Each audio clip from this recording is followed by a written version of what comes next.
Welcome to 502 Conversations. I'm Brian Kirby, and my guest today is Dr. Paul Offit, and I think I'm going to rename this episode of 502 Conversations to Dumbing It Down for Brian, and you will find out why as we go into this. Dr. Offit, how are you doing today? I'm hanging in there. Thanks for asking, Brian. Oh, you're welcome. It's not just a polite question. I am interested, believe it or not. I do have a bio on you, a brief bio, so let me read that, and then we will get started. In case you don't know who Dr. Offit is, even though he's been on CNN, CNBC, PBS, The NewsHour, Dr. Oz even recently, or maybe it was a year ago. Dr. Offit is a pediatrician and a professor of pediatrics in the Division of Infectious Diseases and director of the Vaccine Education Center at the Children's Hospital of Philadelphia. He is an expert on vaccines, immunology, and virology. Dr. Offit is co-inventor of the rotavirus vaccine RotoTeq, which is credited with saving lives every day. You are a member of VRPAC, the FDA Vaccines and Related Biological Products Committee. You have published hundreds of papers in medical and scientific journals, and you are the author of 12 books, including Overkill, When Modern Medicine Goes Too Far, and your most recent book, You Bet Your Life, From Blood Transfusions to Mass Vaccination, The Long and Risky History of Medical Innovation. All right, let's get right at it. COVID numbers, I have other things to talk about, of course, but I do have some questions about COVID.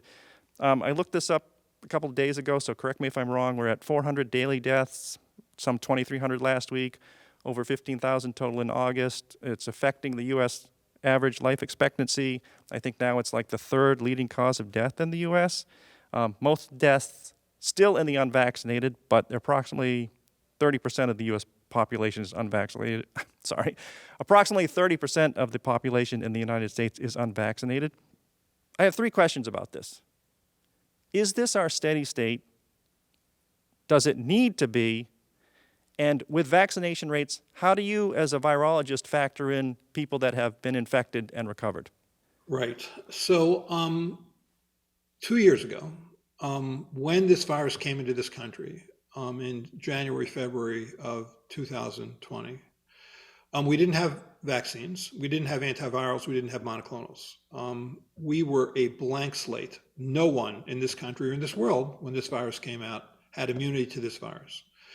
And so it was devastating. The only thing we could do at that time was to mask, social distance, isolate, quarantine, test, restrict travel, close down businesses, close down schools.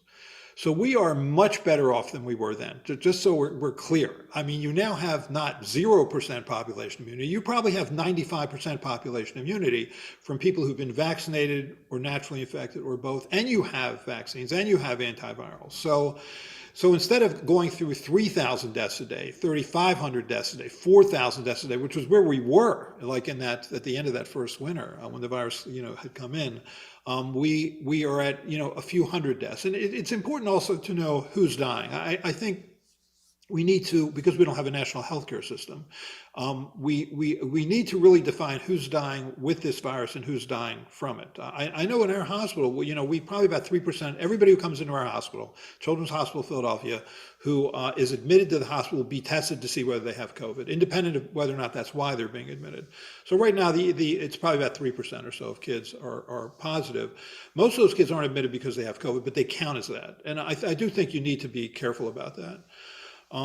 So I think, your question, which is a great one, is this a steady state? I mean, you have President Biden recently saying, the pandemic's over. But to his credit, the following statement, he said, we are still going to be dealing with this virus. And that's true. I think what probably reasonably said is we're moving from a pandemic phase to an endemic phase, where we're going to be living with this virus now, not only for years, but probably decades. And so how do we move forward with this? Because if you define pandemic in a functional way, meaning that it changes the way you live, work, or play, you would argue in many areas of this country, we are past the pandemic because most people act as if there's nothing going on. I mean, you look at that Eagles game the other day, which I'd like to point out, the Eagles beat Minnesota 24-7. But you look at that Eagles game, I didn't see anybody wearing a mask of the 67,000 people that had gathered there all close together. People weren't wearing masks. As far as they're concerned, there is no pandemic. So, but there is. I mean, there certainly is still a virus that's circulating that's going to continue to circulate. You look, interesting, there's 4 strains of human coronavirus that circulate. The first 2 were identified in the early 1960s. Both came from bats. human coronaviruses that came from bats, like this one. The first one probably entered the human population in the late 1700s, the other one in the late 1800s. We're going to be dealing with this virus for a while. And the question is, how do we do that? How do we protect the vulnerable people moving forward? I mean, people who have no immunity, or who people who, even if they have been vaccinated, could still be, hospitalized and killed by this virus. How do we protect them? So is this the steady state? I think the thing about this virus is you should never make predictions, because you're always going to be wrong. But I think we will get to this point where the virus. Well, let me take a step back. It's a short incubation period, respiratory mucosal infection. For short incubation periods like this, you are never going to prevent mild disease, not over the long term, because mild disease is prevented by neutralizing antibodies, which are short-lived. Even if this virus never mutated, even if 100% of the population were vaccinated, the virus would still spread. And I guess my reason to say that is I was fortunate enough to be part of a team at Children's Hospital of Philadelphia that created the rotavirus vaccine, another short incubation period, mucosal, in this case, intestinal infection. That virus was very common in the childhood population, circulated, caused 75,000 babies every year to be hospitalized with severe dehydration, and about 60 to die every year. The vaccine's been out since 2006, so it's been out for 16 years. You probably have 90 to 95% uptake in the childhood population with that vaccine. We have eliminated virtually hospitalization. So most residents, pediatric residents, have never seen a case of rotavirus-induced dehydration, but it still circulates in the community and it still causes mild disease. So that's it. When do you get to the point where you just have that, knowing that mild disease is not going to be mild for some? For example, people who have chronic lung disease or heart disease or type 1 diabetes that's out of control, a mild illness for them could cause them to go to the hospital or die. People who are immune compromised, despite vaccination, may still, be hospitalized or killed by this virus. And obviously the elderly, by the elderly, since I'm getting older, I've redefined elderly to be people over 75, because that's really, if you look at the CDC data, that's really who is getting hospitalized and killed by this virus, despite vaccination, because they don't make very good immune responses is the problem, especially long-lived T-cell responses. So that's what you're going to be dealing with going forward. So is this the steady state? We may be getting close to the steady state. We'll see, because you probably have 95% population immunity right now. I'm not sure you're going to do much better than that. One thing I overlooked in my question there, I don't have any information on pediatric vaccination status of COVID-19. And let's talk maybe under 12. It's poor. If you have to answer the question, what group in this country is the least vaccinated, it's people less than 18 years of age.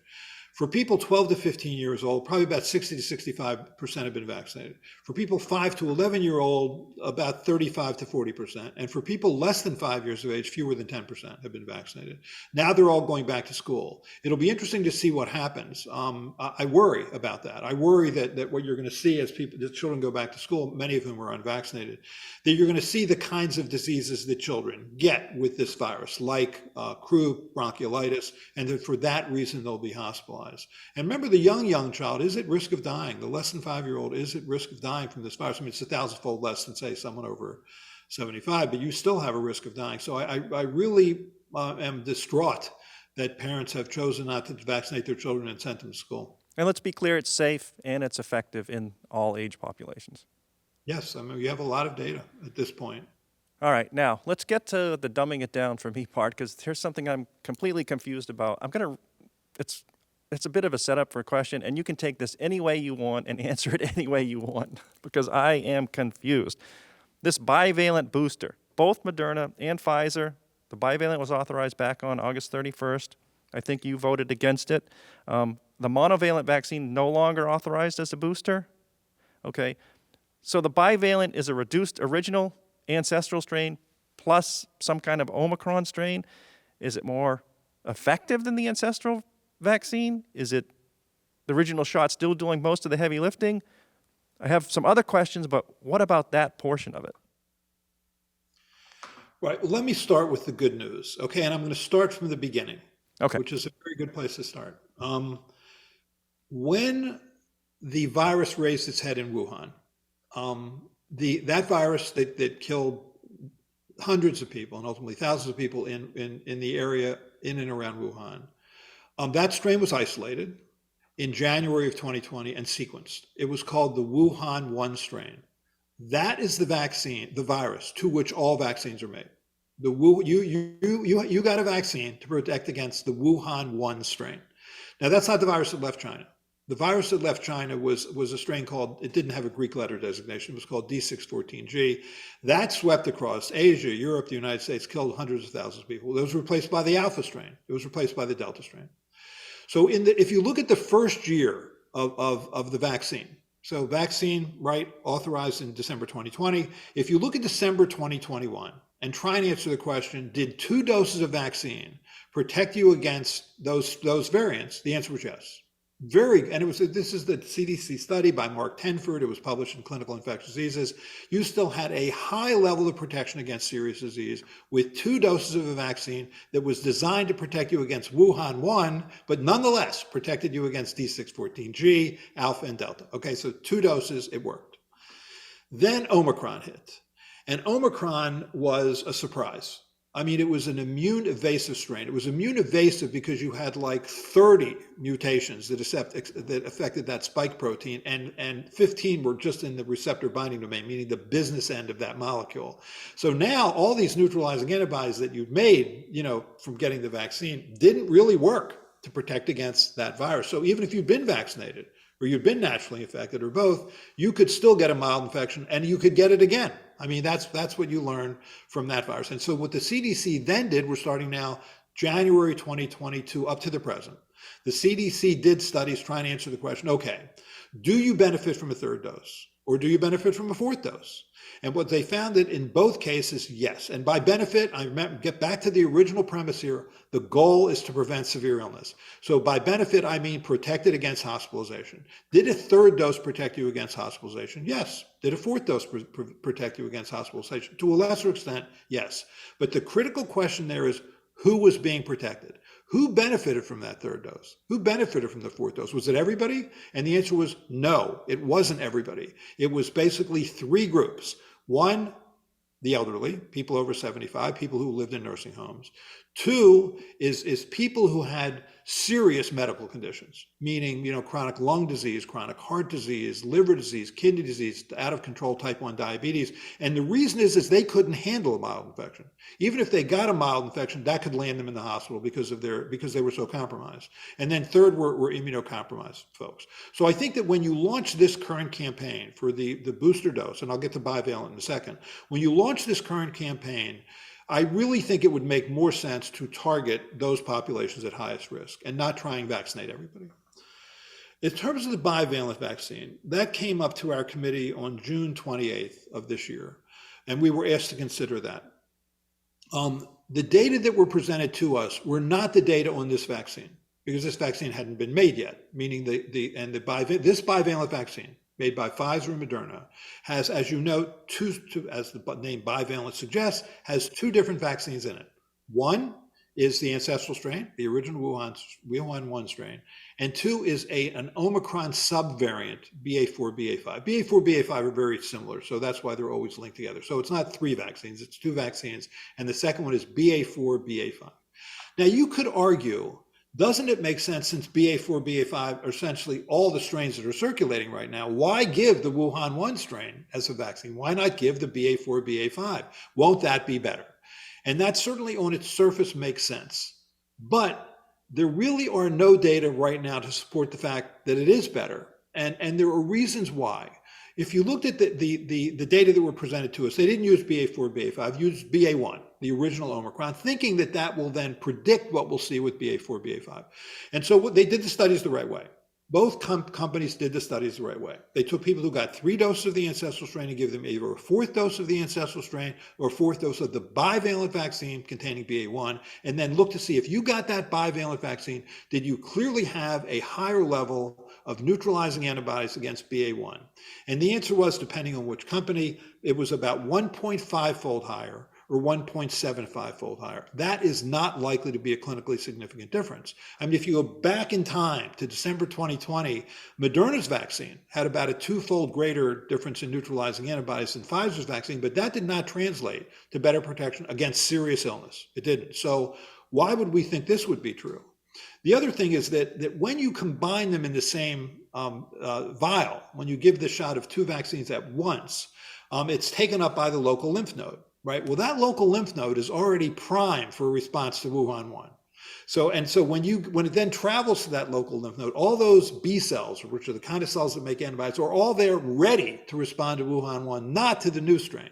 So it sort of dampens it out. It dilutes that effect, so-called original antigenic sin or imprinting. You're imprinted to that original strain. So that hurts you. The other thing is that the decision that was made by both companies was, let's look at Moderna, for example.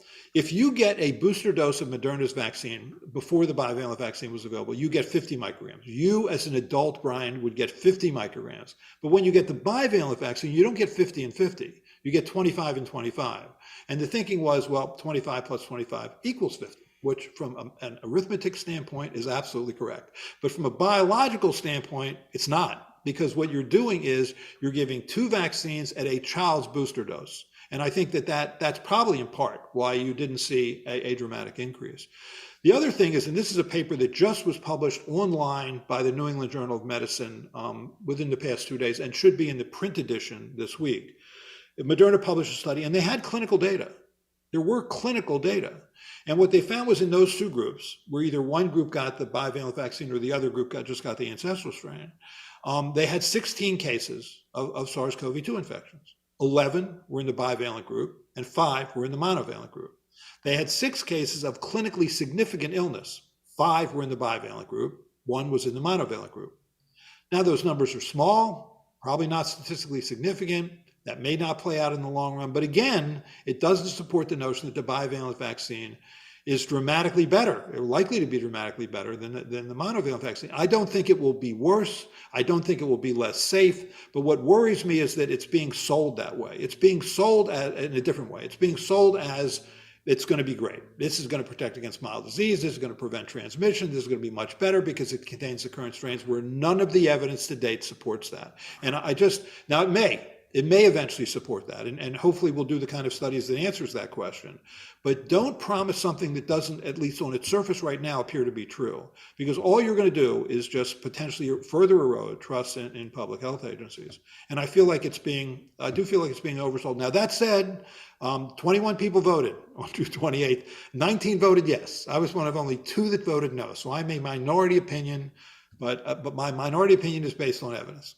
And let's make it clear, though, it's kind of you weren't voting against it because it wasn't safe.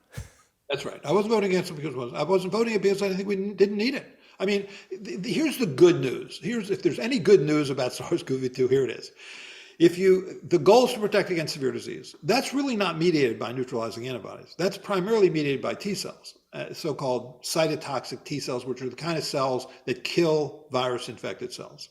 They're generally long-lived. Memory cytotoxic T cells are generally long-lived. And it takes a while to develop serious illness. So although it takes a while also for memory cytotoxic T cells to become activated, differentiate, and kill virus-infected cells, there's plenty of time to protect you against severe disease. So that's good. The other thing is that if you look at Wuhan 1, the original strain, and compare it to BA4, BA5, this Omicron subvariant, they aren't that different in terms of the regions recognized by T cells. Those are generally well conserved, really 80% conservation for these different types of T cells.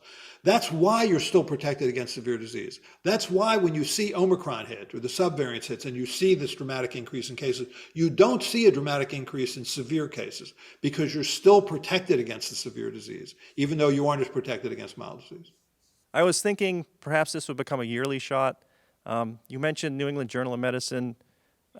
Another part of my confusion, I think last Wednesday or Thursday, there was a letter to the editor basically calling for this might be a quarterly thing. And then in JAMA on Friday, there was also a paper that was starting to hint at that. I don't know. I don't know if you saw that, if you want to talk about it at all, or just move on. I think we're losing our way here. I fear if the goal is to prevent severe disease, the question is, what's the best strategy to do that? You could argue that someone like me, I've had 3 doses of vaccine, I had a mild infection, I probably have very good immunity. I suspect I am protected against severe disease for a while. The question is how long? And I think it's incumbent upon the CDC doing epidemiological studies to answer that question. Similarly, for people who got 2 doses or 3 doses or 4 doses as a healthy young person, say somebody less than 65, How long are they protected against severe disease? So I'd like to see studies from the CDC trying to answer that question a year later, 2 years later, 3 years later, in concert with immunologists doing studies to look at those frequencies of memory T cells to see whether those two things comport, and they do, to date, comport. You're protected against severe disease because you have high levels of memory T cells. And that's the goal, protect against severe disease. If that's not the goal, if the goal is to try and prevent all mild illness, which is to say, try and keep neutralizing antibodies high, then you're just going to need to keep boosting and boosting and boosting, which is not a viable public health strategy. It doesn't make sense. It's not doable. People aren't going to accept it, and nor should they. Okay, great. Let's just sum that up. So if you're elderly or have some risk factors, good idea to get the boost. If you're sick, so let me run a scenario for you. You got your original 2 shots. Then you got a case of COVID a year ago.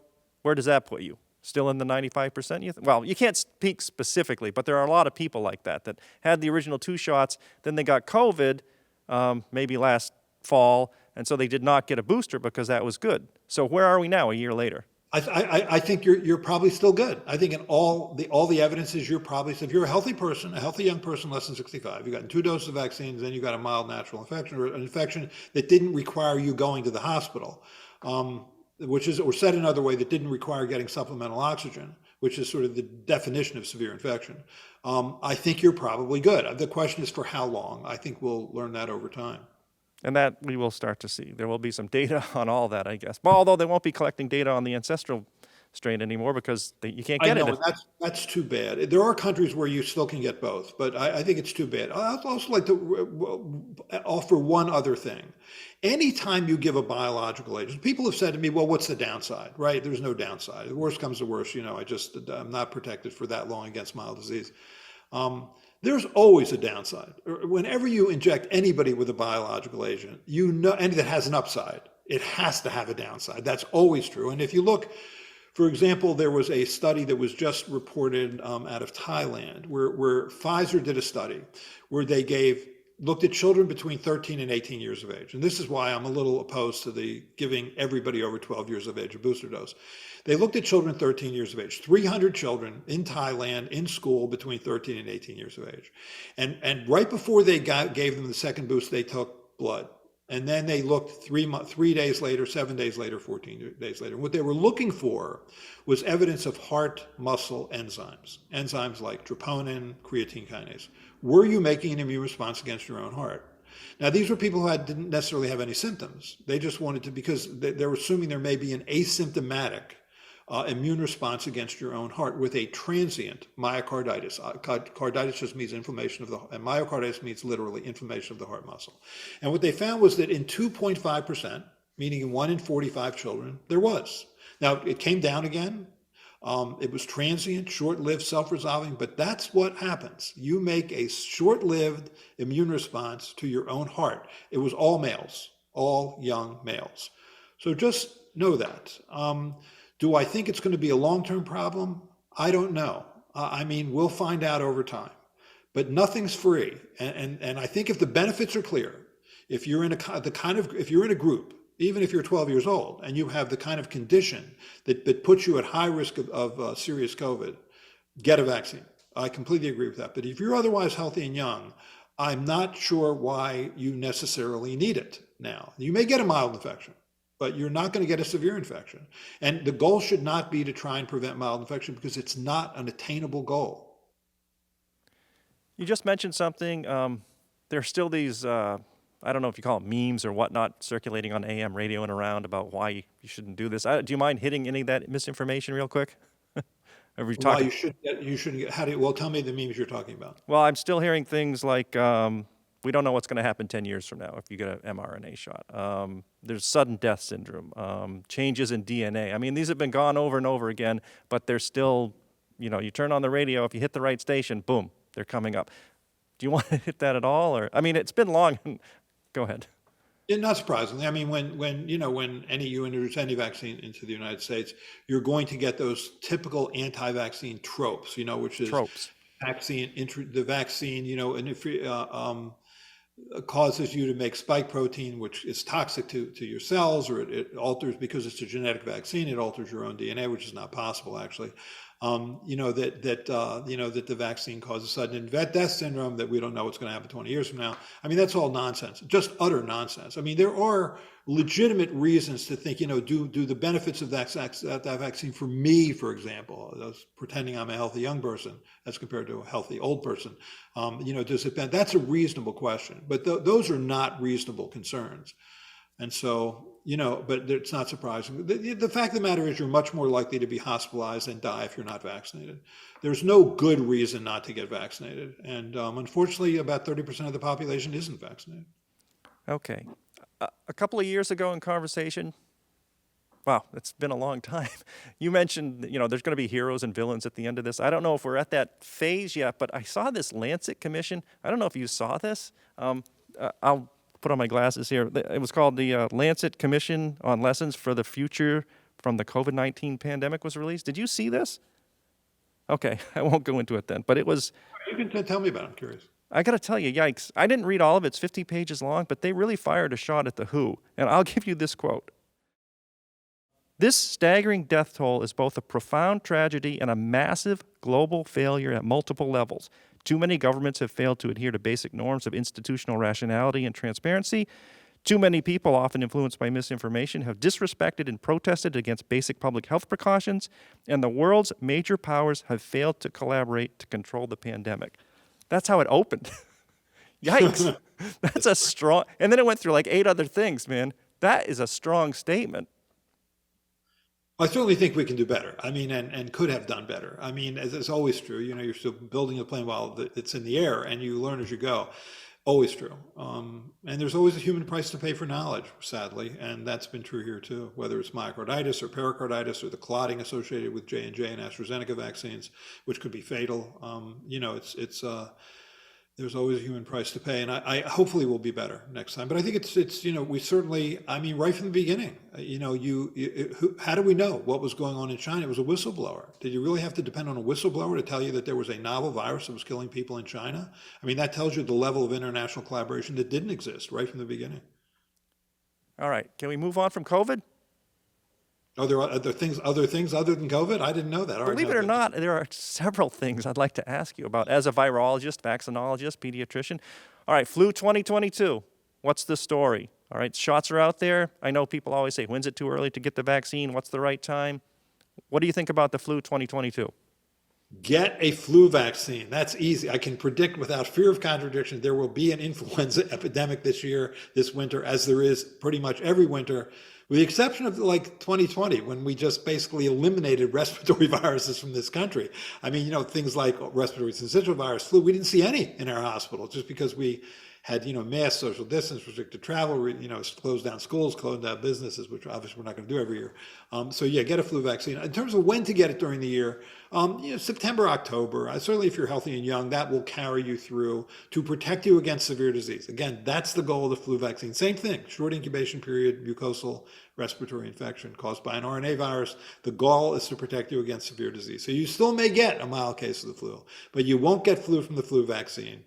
It's a safe and effective vaccine. There's no good. It's not like amazingly effective.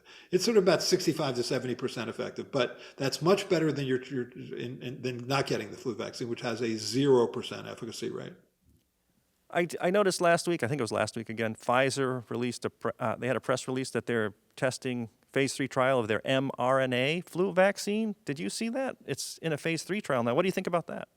Flu or RSV? Flu. The mRNA technology has been amazing, right? You have, nobody would have predicted this. I mean, our committee, FDA Vaccine Advisory Committee, were told that if this vaccine is 50% effective, this was months before, that we should approve it. And then Dr. Fauci, sort of a couple months before we met, said he was hopeful it could be 70% effective. In terms of protection against severe disease, it was like 95% effective, which was amazing. So people thought, hey, this mRNA technology is remarkable. And it is amazing in the sense that Well, we give a lot of shots to children at Children's Hospital of Philadelphia. What I have never seen since the smallpox vaccine was the swelling of the lymph node. I mean, that tells you how vigorous of an immune response you get. And the side effects associated with it, which are basically just the side effects of the proteins made by your immune system. Fever, headache, fatigue, joint pain, muscle pain. That's all good. That means you're having a vigorous immune response. But, you have a fairly high side effect rate for people. A lot of people miss work with getting this mRNA vaccine. So the thinking with the flu vaccine is, there are vaccines out there that we need to make. One is a universal flu vaccine. We need to because can we do something where you don't have to get a flu vaccine every year? We need an HIV vaccine. We need a better tuberculosis vaccine. We need a better malaria vaccine. Can mRNA be the answer to that problem? We'll see. So we'll see what the data show. But I'm skeptical. I mean, people have been working on a universal flu vaccine for 50 years. I actually trained in a flu lab back at the Wistar Institute in the early 1980s, and the head of that lab, Walter Gerhardt, said something at the time I'll never forget. He said, if you want a research career that lasts for the rest of your life, study influenza. It'll be interesting in this mRNA flu vaccine if you see the myocarditis. It's only 25,000 people, though, so you probably won't see it, but go ahead. No, I don't think you will for this reason. The likely reason for myocarditis is something called molecular mimicry. There is the SARS-CoV-2 spike protein mimics the heavy chain of alpha-myosin on cardiac cells. So if you get a vaccine against SARS-CoV-2, you make an immune response to SARS-CoV-2 spike protein while also inadvertently making an immune response to your own heart. That's also true with the virus. And there it's much worse, right? Because with when you're infected with the virus is reproducing itself again and again and again, thousands of times. So you make an even more vigorous immune response to your heart. We see that in pediatrics with the so-called multisystem inflammatory disease, which is frightening and lands some kids in the intensive care unit. That's not the vaccine. The vaccine is a much shorter-lived immune response against your heart, but it is in some an asymptomatic, short-lived immune response against your heart. But I don't think that'll happen with the flu because flu doesn't mimic those proteins. Staying on the flu vaccine, I don't know if you saw this. I think it was also last week or so. I saw this blurb that the high-dose flu vaccine that they give to elderly people, it's effective against hospitalization. But then the researcher was saying there's some data to suggest it's effective against all-cause mortality. Do you have any information on it? He said this study was underpowered for that, so they're going to do a larger study. I read a follow-up in the American College of Cardiology. They didn't happen to mention the all-cause mortality thing, so I don't know. Are you hip to that? Can you talk about it? I'm hip to it. Great. Man, no, just kidding. Well, what I mean is you're informed about it. I'm not stretching my limits here. That's what happens when a couple of older people have a conversation. You use words like hip, but that's okay. Wait, is that outdated? It's got to be outdated, isn't it? Hip outdated. Okay, I don't know. I could be wrong. I'm a musician. We use it all the time. Okay, anyway, all-cause mortality, underpowered study.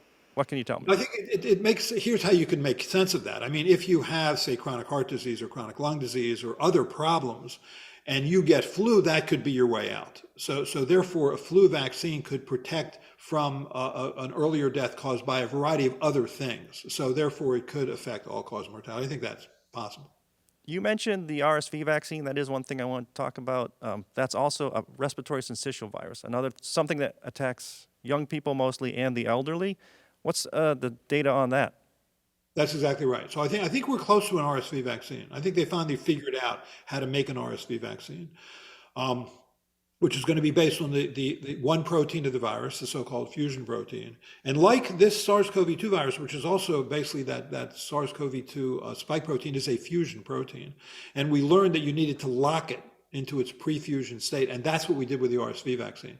So I think within the next couple of years, you're going to see an RSV vaccine that I think will come in for two groups. One is people, the elderly, as you mentioned, and two is probably pregnant women. So that women who are pregnant, when they get the vaccine, will then passively transfer antibodies that are protective to their unborn child, because usually when you see that virus as a killer, and it kills about 5,000 children a year, it really is the premature infant who suffers, and then children in the first 6 months of life. So it would be better actually to immunize the mother in that case, for the same reason we immunize the mother to protect the child against pertussis, whooping cough, or influenza. I think that this could then become a routine maternal vaccine.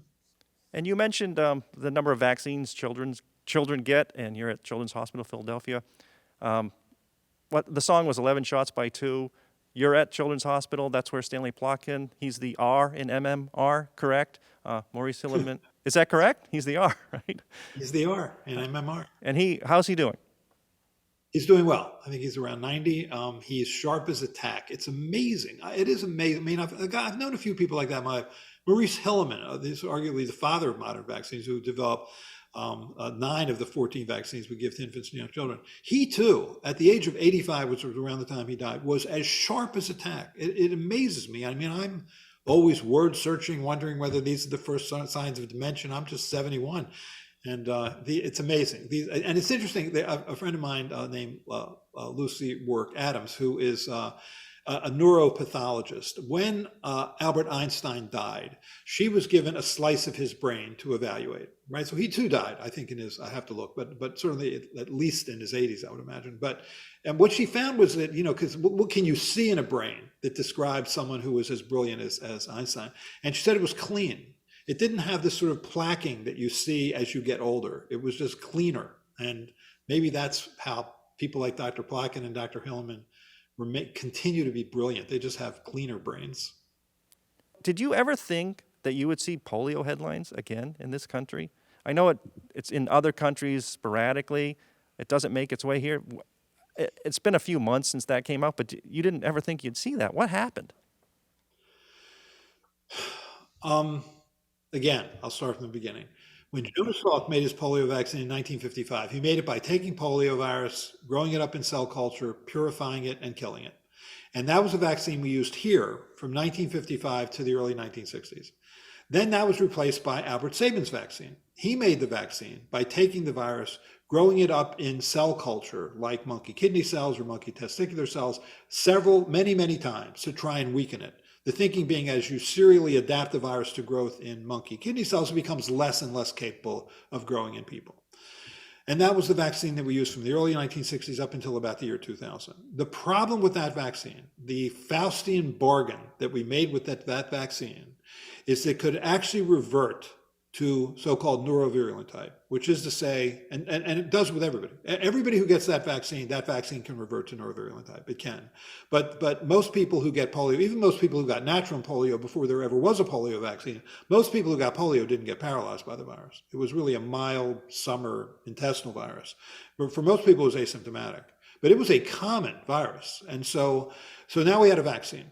But this vaccine, the Sabin vaccine, you could shed virus because the virus wasn't attenuated or weakened for growth in the intestine. It was weakened for growth in the nervous system. So you could shed the virus for months in your intestine, and it could revert then to these neurovirulent types. Now, and cause paralysis.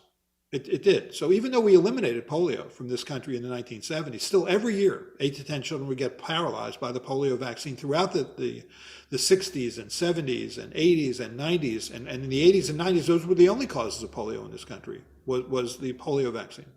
Which is why in 2000, we replaced the oral vaccine with the inactivated vaccine. I was actually on the advisory committee for immunization practice at the time. I was the head of the polio working group, and I got to be one of those people that moved us away from the oral vaccine to the inactivated vaccine because we had to do that. I mean, Scandinavian countries only used the inactivated vaccine and eliminated polio from their country, so we really arguably never had to go to the Sabin vaccine. We could have stayed with the Salk vaccine, but we didn't, and paid a price at some level. So now when you see these strains circulate, these neurovirulent strains, these strains that were derived from the polio vaccine, so-called vaccine-associated paralytic strains, are always circulating. And if vaccine rates drop far enough, you see it happen. And that's what happened in New York. There was a case of polio in an under-vaccinated community, an Orthodox community in Rockland County, which was under-vaccinated. And so when you see him get a case of polio, you can assume thousands of people were infected with that virus. And we looked at wastewater, and you see evidence of that so-called type 2 revertant virus in the wastewater. I bet it's in many places in this country. I really do think if we looked in Las Vegas or San Francisco or Chicago or Philadelphia, that you would see these strains in wastewater, which tells you one thing: make sure you're vaccinated. And if you were vaccinated as a child, you're protected. Even now, if you were vaccinated 60 years ago as a child, you're protected. But if you're not vaccinated, you're at risk. So this headline is the child of a low vaccination rate in one community. There's a 27-year-old, I think. So not a child, but yes, some an adult. I meant the child of the headline. The headline child was of the born. headline, yes. The headline You're was born from low vaccination rates. You're right. All right, I want to wrap up. I'm sorry we ran a bit long, but I have one question. What are you working on? And then if you have any tips for young writers. I've been fortunate to work with a good editor over a couple of years, a couple of different ones, and it's a humbling and learning experience, to see something changed in every paragraph or maybe every sentence. But it's a super learning thing. So can you talk about, you've written so much. Talk about writing, if you don't mind, and if you have anything you'd like to say. So I'm actually working on a book with National Geographic Press that's called "Tell Me When It's Over," which is about sort of where we're heading with this virus, kind of where we were, where we are, and where we're heading. But it's hard. And talk about moving targets. I mean, it's trying to write a book when say the bivalent vaccine just came out. It's a little hard to comment on that since there's so much we don't know yet. But it's the writing. I love the process of writing. I do really enjoy it. But you said the right word, humbling. It's humbling. I mean, you try as be as clear as you can, as compelling as you can, as passionate and compassionate as you can, and you're never there. But you just keep trying. Dr. Offit, I greatly appreciate your time. Oh, by the way, over the 3 years of all interviews, you have any anecdote or something that you'd like to talk about? I mean, you've been on the air so much. How's it been going? The problem with being on the air a lot is that you're going to be wrong, and then people can see. Actually, the one thing I would say right now is I have questioned the value of a booster dose in all. I've done that publicly, and I've questioned the value of the bivalent vaccine, which has sadly caused me to be embraced by at least some people in the anti-vaccine movement. This one person on his Substack put up something that said, here, he's anti-vaccine. And it's not to question a vaccine, is not to be anti-vaccine. If the data support your questioning, fair. I mean, I voted against the smallpox vaccine back in the early 2000s, right before we invaded Iraq. There was an interest in vaccinating all first-line responders. I didn't think we needed to do that. That didn't make me anti-vaccine. It just meant that I had reasons for why I voted no there.